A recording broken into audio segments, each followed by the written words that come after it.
उस दिन जीजू और मेरी दीदी आए हुए थे। मैं उस समय 12वीं क्लास में पढ़ती थी। मुझे स्कूल पहुंचाने के बहाने जंगल में गाड़ी रोक देते हैं। मैंने कहा, जीजू, आपने यहाँ पर गाड़ी क्यों रोक दी? जीजू मुझे बिना कुछ बोले कहने लगे, तुम मेरे साथ आओ। कहकर एक सुनसान जगह पर ले गए और मुझे नीचे बैठने को कहते हैं। उसके बाद उसने मुझे, नमस्कार दोस्तों, मेरा नाम मोनिका है। मेरी उम्र उस समय में 17 साल की थी। देखने में बहुत ही सुंदर थी।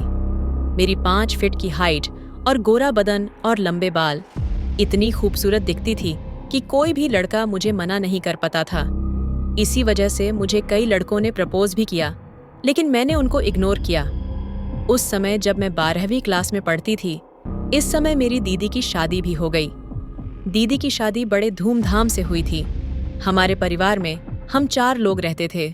मेरी बड़ी दीदी और मैं और मेरे मम्मी पापा। दीदी के जाने के बाद घर में हम 3 ही लोग रह गए थे। दीदी के जाने के बाद घर हमारा सुनसान हो चुका था। अब तो सारा काम मम्मी ही करती थी। मैं तो स्कूल चले जाती थी, लेकिन कभी कभी मैं भी मम्मी के काम में हाथ बटाती थी, क्योंकि मम्मी को अकेले घर का सारा काम संभालने में थोड़ी सी परेशानी आती थी, क्योंकि उनकी उम्र बढ़ती जा रही थी। मेरे पापा सुबह सुबह दुकान पर चले जाते थे। हमारी एक किराना दुकान भी थी, तो मेरे पापा शाम को ही घर वापस आते थे। वह सुबह से ही निकल जाते थे, तो घर में जल्दी से मुझे नाश्ता बनाना पड़ता था पापा के लिए, और फिर स्कूल जाते समय में उनको दोपहर का खाना भी पहुंचाने के लिए जाया करती थी।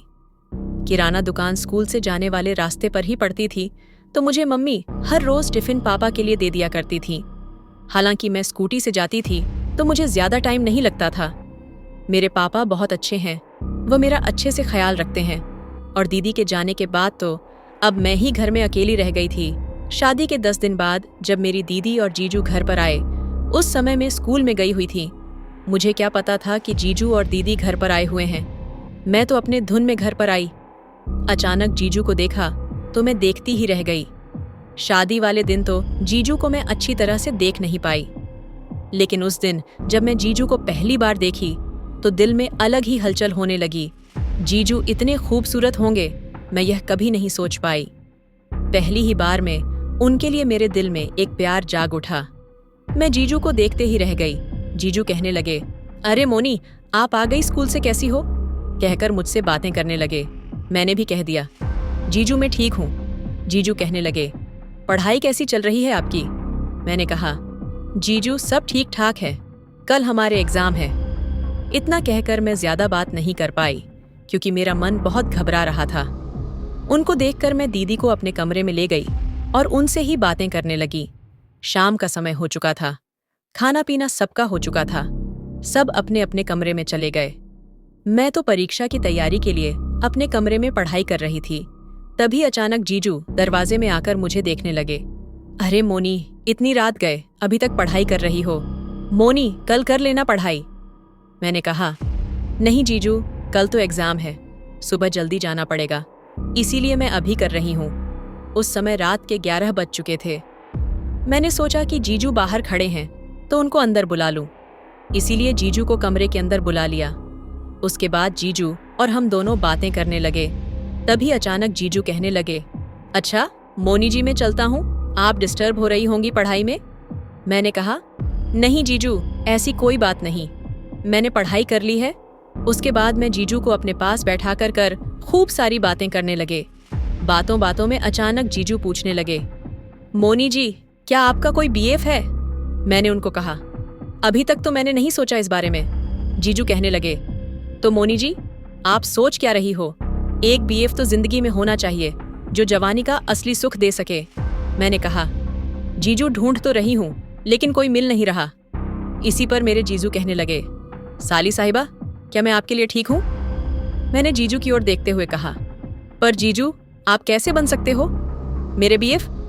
तभी मेरे जीजू कहने लगे, ऐसी कोई बात नहीं, कोई भी बन सकता है, अपने दिल में उसके लिए जगह होनी चाहिए। और प्यार? मैंने कहा, जीजू देखती हूँ। वैसे भी जीजू मुझे अच्छे लग रहे थे, लेकिन मैंने उनको उस समय हाँ नहीं कहा, क्योंकि अगर मैं उनको हाँ कह देती तो उसी वक्त वह शुरू हो जाते। मैं आपको कल रिप्लाई दूंगी कहकर बात को टाल दिया। 12 बज चुके थे। मैंने कहा, जीजू आप सो जाओ, मैं भी सो जाती हूँ, कल सुबह मुझे जल्दी एग्जाम के लिए निकलना है। कहकर मैं सोने की तैयारी करने लगी। जीजू मुझे देखते हुए रूम से बाहर चले गए और मैं दरवाजा बंद करके सो गई। जब सुबह हुई तो मैं जल्दी से तैयार हो गई और मेरी स्कूटी को लेकर स्कूल जाने लगी। थोड़ी दूर जाते हैं, गांव में ही जहां हमारी किराना दुकान थी, वहां पर मेरी स्कूटी खराब हो जाती है। मुझे समझ में नहीं आ रहा था, एक तरफ तो पेपर थे मेरे और इधर स्कूटी खराब हो गई। थोड़ी देर बाद ही पापा को लेकर जीजू किराना दुकान पर आ गए। मैंने पापा को सारी बातें बताईं। इस समय मेरे जीजू कहने लगे, तो मोनिका जी, मैं आपको छोड़ दूं क्या? वैसे भी मैं यहाँ पर फ्री हूँ। मेरे पापा भी दामाद को मना नहीं कर पाए और कह दिया, ठीक है, आप दोनों जाओ। और जीजू से पाप कहने लगे, मोनिका को एग्जाम खत्म होने के बाद लेकर भी आना। उसके बाद जीजू मुझे अपनी बाइक पर स्कूल छोड़ने के लिए आते हैं। मैं उनके कंधे पर हाथ रखकर बहुत खुश हो रही थी। उनको साथ मुझे बहुत अच्छा लग रहा था, उनको टच करने में। लगभग 1 घंटे तक मैं उनके साथ बाइक पर थी और उसके बाद मेरी स्कूल आ गई। मैंने कहा, जीजू आप यहीं पर रुकना, 2 घंटे बाद मेरे एग्जाम खत्म हो जाएंगे तो उसके बाद हम घर चले जाएंगे। मेरे जीजू कहने लगे, ठीक है साली साहिबा, मैं आपका इंतजार करूंगा, अच्छे से पेपर देना, ऑल द बेस्ट। कहकर वहीं से मुझे देखते रहते हैं और मैं एग्जाम देने के लिए चली जाती हूँ। 2 घंटे बाद मेरे एग्जाम हो जाते हैं। एग्जाम ज्यादा कठिन तो नहीं थे।